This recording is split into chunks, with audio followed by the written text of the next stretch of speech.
नमस्कार, आप देख रहे हैं दूरदर्शन हिमाचल। खेल जगत में आप सभी का स्वागत है। जब भी हम आजकल अखबार देखते हैं या फिर समाचार देखते हैं तो खेल के जो पन्ने पे है वो हिमाचल का नाम कहीं ना कहीं हमें नज़र आता है।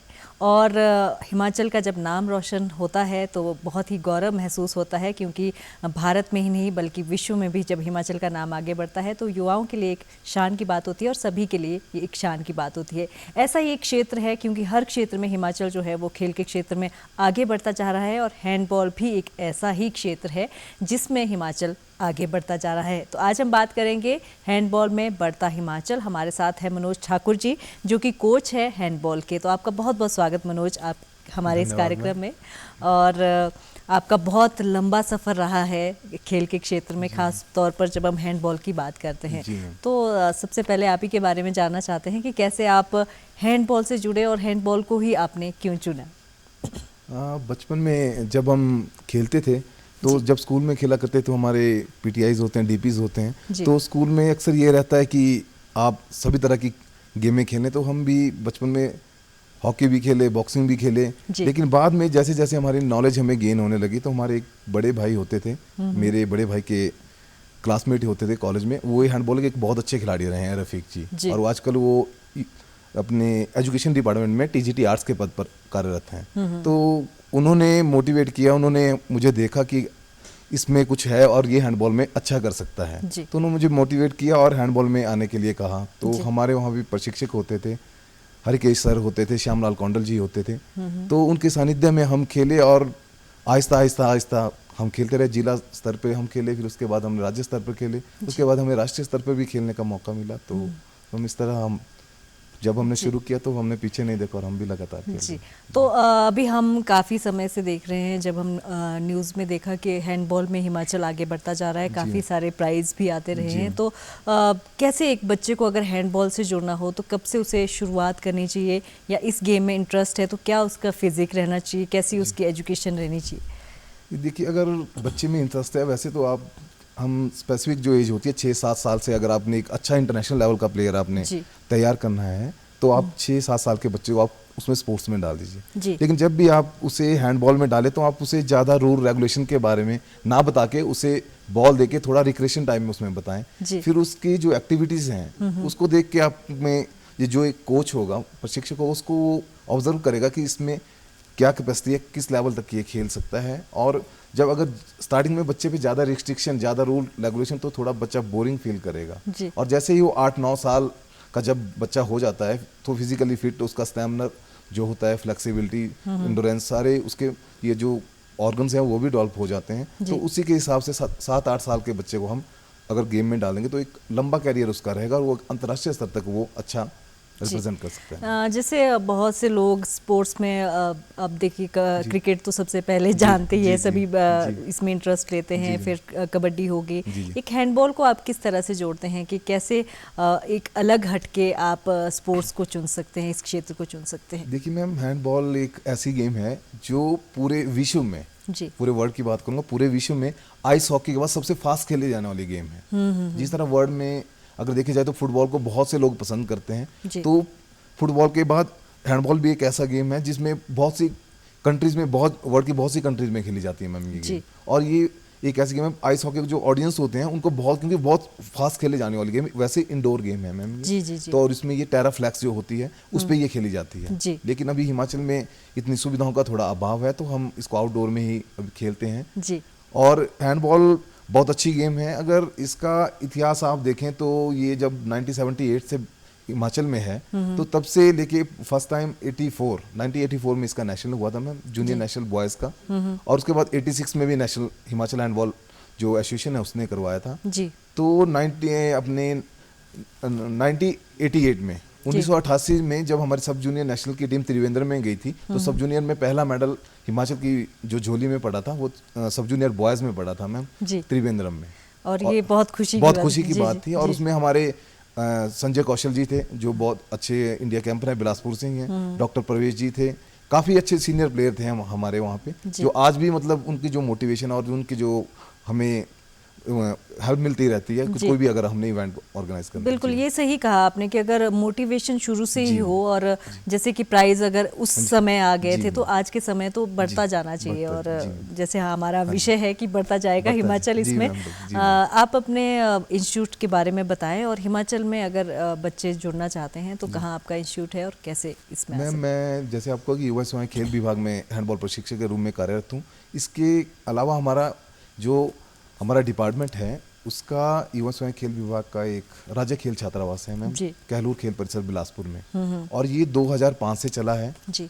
उसमें वर्तमान में अभी मैं वहाँ का जो प्रभारी हूँ, इंचार्ज भी हूँ। तो हमारे वहाँ पे 3 गेम्स हैं मैम, वहाँ पे कबड्डी है, एथलेटिक है, हैंडबॉल है जी। तो सभी बच्चे वहाँ पे रहते हैं और एक बहुत अच्छा माहौल है। सरकार का भी मैं धन्यवाद करना चाहूँगा जिन्होंने इतना अच्छा एक प्लेटफॉर्म बच्चों को बिलासपुर में दिया है, और विभाग का भी मैं धन्यवाद करना चाहूँगा, युवा सेवाएं खेल विभाग का, कि जिन्होंने बच्चों को इतना अच्छा प्लेटफॉर्म दिया है। और 2005 से मैम अगर हम बात करें तो जो हमारा हॉस्टल है उसमें बहुत गरीब घरों के बच्चे होते हैं। मैं अगर आप बात करें किन्नौर की मैम, सिरमौर की, तो बहुत से ऐसे बच्चे हैं कि जो बहुत गरीब घरों से हैं और वहाँ आके उन बच्चों का भविष्य ही बदल चुका है। तो एडमिशन प्रोसेस बताए किस समय? एडमिशन प्रोसेस की हमारी मैम इसके ट्रायल निकलते हैं, ट्रायल होते हैं, तो उसमें क्राइटेरिया होता है कि हमारी हाइट, जो गेम होती है उसकी गेम के स्पेसिफिक उसके जो रूल रेगुलेशन नॉर्म्स होते हैं उसके अकॉर्डिंग ये होती हैं जी।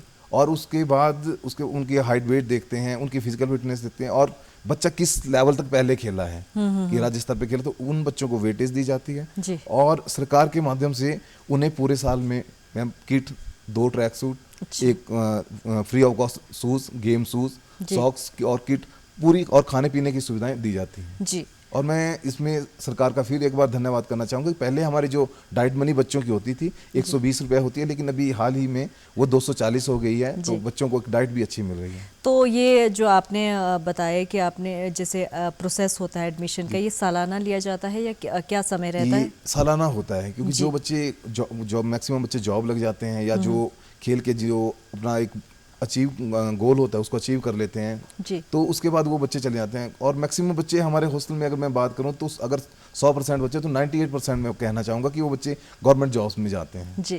क्वालिफिकेशन क्या रहती है? क्वालिफिकेशन हम जो बच्चा है मैम उसको हम 13 से 15 साल हमारे प्रायोरिटी बेस पे रहता है, लेकिन अगर कोई बच्चा हमें लगता है कि इसकी हाइट अच्छी है और ये बहुत अच्छा, तो हम उसको 16 साल तक भी उसको हम ले लेते हैं। 16 लास्ट एज रहती है जी। 16। और उसके एजुकेशन उसके साथ साथ ही चली एजुकेशन उसकी जो हमारे गवर्नमेंट स्कूल होते हैं तो उसमें गवर्नमेंट स्कूल में रहती है, क्योंकि जो भी हमारी प्रतियोगिताएं रहती हैं उसमें गवर्नमेंट जो स्कूली नेशनल होता है ताकि बच्चा स्कूली नेशनल भी खेल सके। और जो हमारा स्थानीय कॉलेज है गवर्नमेंट कॉलेज बिलासपुर, उसमें बच्चा गवर्नमेंट कॉलेज बिलासपुर में पढ़ता है जी। तो इस तरह का एजुकेशन स्टैंडर्ड रहता है। और बहुत जो हमारे टीचर्स हैं कॉलेज के हैं चाहे स्कूल के, वो भी हमारे बच्चों को बहुत कोऑपरेट करते हैं जी। और उनका भी स्कूल का या कॉलेज का नाम को करने के लिए हमारे बच्चों का काफ़ी योगदान रहता है जी। तो ये तो बात हुई एडमिशन प्रोसेस की। तो अब आपसे जानना चाहते हैं, जैसे आपने कहा कि हॉस्टल की सुविधाएं रहती है, तो किस तरह से बच्चे हॉस्टल में रहते हैं, कैसा उनका वातावरण रहता है रहने के लिए, क्या व्यवस्थाएं रहती है और ट्रेनिंग का क्या प्रोसेस रहता है? मैम हमारा जो एक शेड्यूल होता है मैम, अगर हम बात करें कि हमारा जैसे एक हफ्ता होता है तो वीकली हमारा शेड्यूल रहता है मैम, कि जैसे सुबह बच्चा, आजकल जैसे अब सर्दियों का टाइम आ रहा है तो मैम ये जो अभी टाइम है तो अभी गर्मियों में हम कर देंगे मैम 5:30 बजे। 5:30 बजे बच्चा उठेगा मैम, वो फ्रेश होगा, अब प्रॉपर असेंबली होगी कि कितने बच्चे शाम को थे, सुबह असेंबली ली जाएगी और उसके बाद बच्चे ग्राउंड में चले जाएंगे। और जो हमारे कोचेज होंगे, जैसे एथलेटिक्स का अलग कोच होगा मैम, कबड्डी का अलग होगा और हैंडबॉल का अलग होगा, क्योंकि 3 गेम है वहाँ पे, तो सभी बच्चे अपना अपना गेम के हिसाब से वो वार्म अप करेंगे। उसके बाद जो टेक्निकली जो चीज़ें हैं हमारी, जैसे हैंडबॉल है मैम, उसमें कि सुबह हम पासिंग करेंगे, जो भी स्किल होते हैं मैम उसको हम करवाएंगे और 8 बजे हम उनका सेशन छोड़ देंगे। जैसे ही सेशन छूटेगा मैम तो हमारे जो मेस वर्कर्स होते हैं, ब्रेकफास्ट उनको रेडी होता है मैम, और उसका भी शेड्यूल होता है मैम कि मंडे को ये डाइट मिलेगी, ट्यूसडे को ये। और डाइट भी आपके स्पोर्ट्स के अकॉर्डिंग? यस मैम, हाँ, स्पोर्ट्स के अकॉर्डिंग होती है जी। ये हम जैसे एडमिशन प्रोसेस की बात कर रहे थे, तो कितने बच्चे एक साल के अंदर उनकी एडमिशन होती है, कितने बच्चे आप सालाना लेते हैं? हम मैम इसमें ऐसा होता है कि जो हर गेम है उसमें स्पेसिफिक स्ट्रेंथ है जी। जैसे अभी हैंडबॉल है तो हैंडबॉल में हम 16 बच्चे लेते हैं मैम जी। कबड्डी की बात करें तो उसमें 15 लड़के हैं मैम और 15 उसमें लड़कियां रखी हैं जी। और एथलेटिक की अगर बात करें तो एथलेटिक में 15 लड़कियां हैं मैम और 10 उसमें लड़के हैं मैम। जी, हैंडबॉल की जब हम खास तौर पर बात कर रहे हैं तो किस तरह से हिमाचल आगे बढ़ता जा रहा है और क्या क्या स्कोप आपको नज़र आते हैं? नहीं, हिमाचल हैंडबॉल में अगर देखें तो हिमाचल हैंडबॉल का इतिहास पहले भी स्वर्ण में ही रहा है और अभी भी काफ़ी स्वर्ण में ही है, क्योंकि अब अक्सर अखबारों में देखते होंगे हैंडबॉल का काफ़ी अच्छा स्कोप है। और हैंडबॉल अभी आप बात करें तो 2011 में भी हमारा एक जूनियर नेशनल हुआ था जो सुंदरनगर हिमाचल हैंडबॉल एसोसिएशन के तत्वाधान में करवाया गया था। तो उसमें भी हमारा सिल्वर मेडल हमारे बच्चों ने प्राप्त किया था। और वो जो बच्चे उसमें सिल्वर मेडल लिया था उसमें मैक्सिमम बच्चे, आज अगर आप देखें आर्मी की टीम होती है मैम एक सर्विसेज, तो उसमें मैक्सिमम बच्चे हमारे हिमाचल के सर्विसेज टीम को रिप्रेजेंट करते हैं, जो एक मतलब पूरे जो नेशनल होता है मैं सबसे जो टॉप की टीम मानी जाती है उसमें।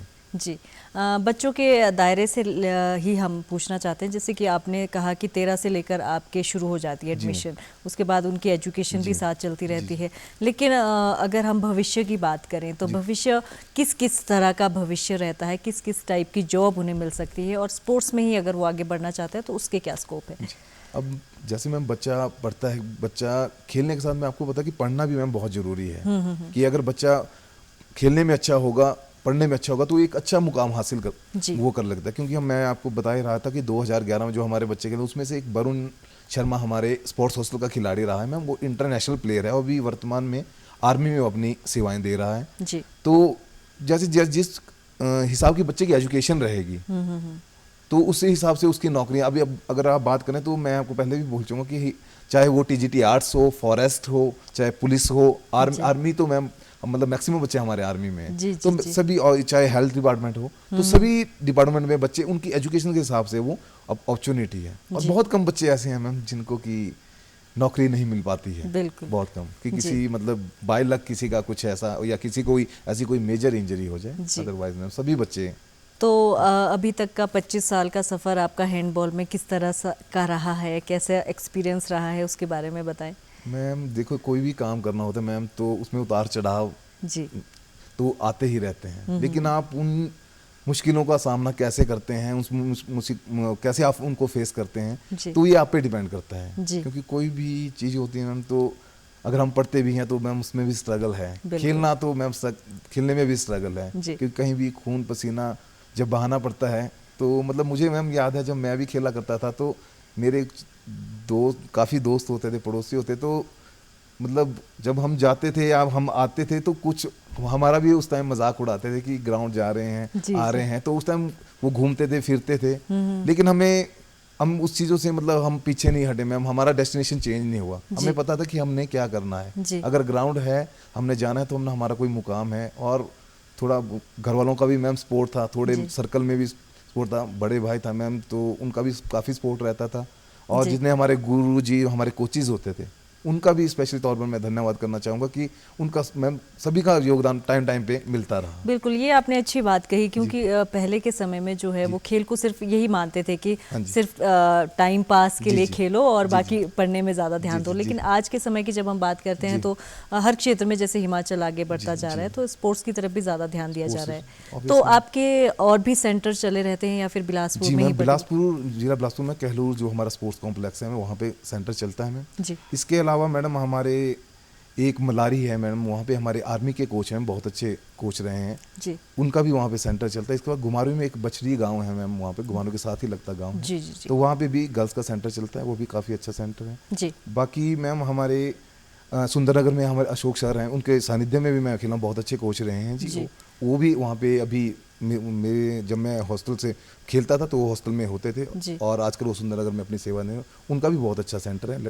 तो गर्ल्स के बारे में अभी आपने बात की, तो गर्ल्स के लिए एडमिशन प्रोसेस क्या अलग रहता है कि उनका क्या क्राइटेरिया रहता है? गर्ल्स का मैम एज ग्रुप तो यही रहता है, हमारे पास एक्चुअली बॉयज़ ही होते हैं, लेकिन मैम बाहर से भी जो बच्चे और बच्चियां हमारे पास खेलने आते हैं, ऐसा नहीं कि हॉस्टल को ही बच्चों को हम कोचिंग दे दें, बाहर से कोई मैम गरीब घरों के बच्चे आते हैं, बच्चियां आती हैं, तो निःशुल्क फ्री ऑफ कॉस्ट उनको हम कोचिंग देते हैं। और अभी हाल ही में जब खेलो इंडिया हुआ था मैम अभी पंचकूला में, तो उसमें भी हमारे जो बच्चे थे हिमाचल की टीम ने उसमें सिल्वर मेडल लिया था, तो उसमें भी हमारी बच्चियां थी मैम, हमारे सेंटर की भी बच्चियां थी उसमें, मैक्सिमम अच्छा उसमें प्रदर्शन रहा जी।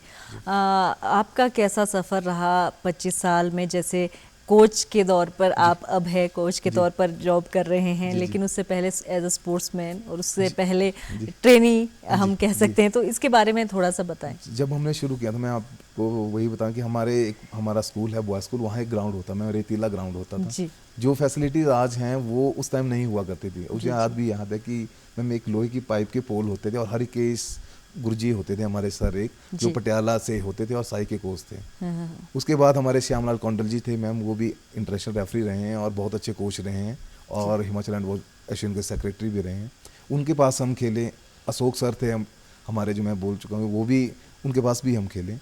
और तो मैम इंटर कॉलेज में अपने ज़िंदगी में 3 मैम जूनियर नेशनल खेला हूँ और मैं 3 इंटरस्टी खेला हूँ मैम। बाकी 2 बिलासपुर कॉलेज से खेला हूँ, एक मैम हमारे जो हमारा हिमाचल प्रदेश विश्वविद्यालय से, वहाँ से मैंने एज ए यूनिवर्सिटी में रिप्रेजेंट किया है मैम। और 3 मैंने मैडम सीनियर नेशनल खेले हैं। जी, तो शुरू से ही आप स्पोर्ट्स से ही जुड़ना चाहते थे या कुछ और भी रास्ते रहते हैं कई बार? मैं बहुत लाइफ की अगर ज़िंदगी की बात में बड़े इंटरेस्टिंग सफ़र रहा है जी। तो स्पोर्ट्स में थे मैम, लेकिन कुछ हालात परिस्थितियाँ ऐसी हुई थी थोड़ा कि कई बार होता है कि आपको घर वालों के शौक या जो घर वालों की उम्मीदें होती हैं उस पर भी खरा उतरने का आपको प्रयास करना पड़ता है, क्योंकि जी। तो इस तरह का मैं आपको वाक्य बताना चाहूँगा कि मैं जब यूनिवर्सिटी में आया था तो 2005 की बात करता हूँ, तो मैम मैंने एमपीएड का यहाँ पे एंट्रांस दिया, तो उस टाइम मैम टॉप लिस्ट पे मेरा नाम था जी। तो मैंने वहाँ एडमिशन भी ले लिया। तो आफ्टर दैट मेरे पिताजी थे, तो उनका सपना था कि बेटा वकील बने जी।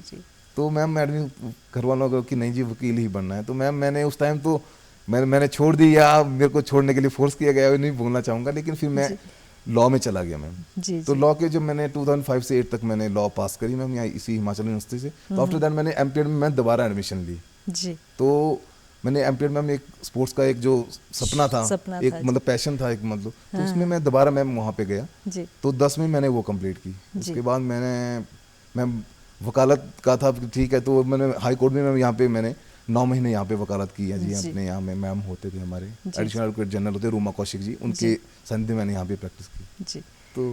तो 2 सफ़र आपने एक साथ तय किए? यस मैम, 2 सफ़र कहना चाहूँ मैं इसके बाद मैंने टीचिंग भी की मैम, जेम्स कैमरे इंटरनेशनल बटाला जो है वहाँ पे मैंने वहाँ पे भी मैम।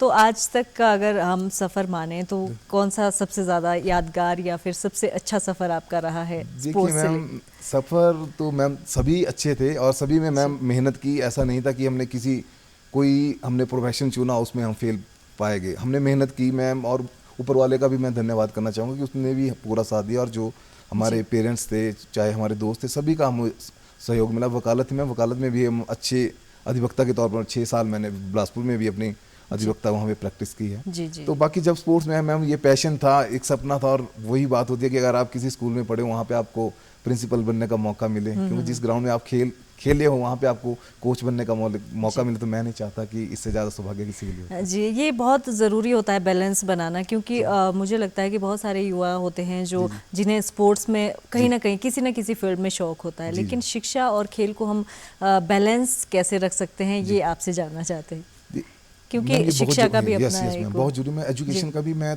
तभी बोलता हूँ कि मैम ये प्लेस का सोचने का होता है कि हमारा जो मेंटल लेवल है इतना अच्छा है कि हम अच्छे विद्यार्थी नहीं हो सकते, लेकिन मैं इस चीज़ को नहीं मानता, क्योंकि मैम एक जो अच्छा खिलाड़ी होता है मुझे लगता है कि अच्छे विद्यार्थी से भी अच्छा होता है, क्योंकि उसका जो मेंटल लेवल और जो एक डिसीजन मेकिंग पावर होती है और जो उसके इमोशंस होते हैं वो एक स्टूडेंट से ज़्यादा होते हैं। क्योंकि मैं जो गेम होती है, मैं हैंडबॉल की बात करूँ तो मैं एक जो सिचुएशन होती है फ्रिक्शन ऑफ सेकंड की बात होती है। मैं पेपर में हम लिखेंगे, हमें सोचने का मौका मिले कि हम ये शब्द लिखें, ये लाइन लिखें या ना लिखें, लेकिन वहाँ पे तो ma'am quick decision, friction of second में डिसीजन लेना, और जब आप वहाँ डिसीजन ले सकते हो पढ़ना कोई मुझे नहीं लगता फिर कोई ज़्यादा बिल्कुल मेंटल स्ट्रेस तो बिल्कुल कम हो जाता है, और जो मेंटली स्ट्रांग होगा वो एजुकेशन में भी आगे बढ़ता जाएगा।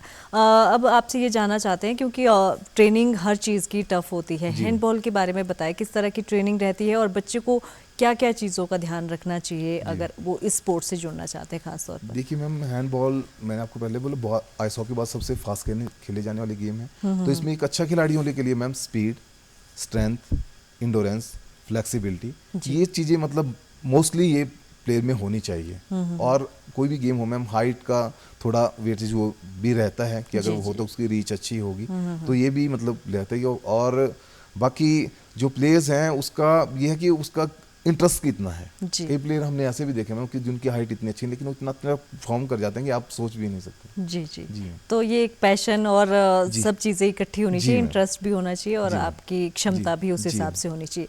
हिमाचल के खासतौर पर जब बात करें तो हिमाचल में कैसे हैंडबॉल में जो है वो भविष्य आगे आपको देखने को मिल रहा है या फिर आगे सोच सकते हैं कि जी। बढ़ सकता है इसमें? जी मैम देखिए हमारे जो बच्चे हैं जैसे वो नेशनल खेलते हैं तो मैम इसमें सभी का हाथ रहता है मैम, डिपार्टमेंट का भी हाथ है, सरकार का भी हाथ है और जी। एसोसिएशन का मैं इसमें मेन रोल रहता है।